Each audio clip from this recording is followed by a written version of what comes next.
What should we do with imaginary numbers on the ACT or the SAT? Let's take a look. So the problem is, for all real numbers, imaginary number I, which of the following expressions is equivalent to this? So there are a couple of ways of solving this. The first easiest way would be to distribute it, is to take this and then write it out 3 times. And the second is a binomial formula, which of course it may be a little more difficult to remember that, etc. But the distribution is, as I said, this is a cube, so you're going to write this term 3 times. Okay, and then we're going to distribute it. The binomial formula is a minus b whole cubed is a cubed minus 3a squared b plus 3ab squared minus b cubed.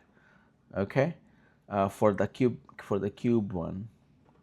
So let's go ahead and distribute the first two parentheses and see what happens. X times x is x squared, and then x times negative 3i, and then negative 3i times x, and then negative 3i times negative 3i.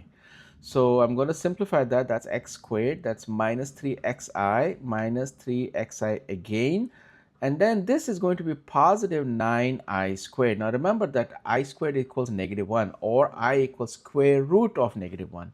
So same thing. So I'm going to go ahead and use that in just a minute. I'm going to, instead of the I square, I'm going to substitute that and put negative 1 there. But I just brought my third parenthesis over so I can do my second distribution. So I squared is negative 1. So 9 times negative 1 is negative 9. And I just added these two together like terms into minus 6xi.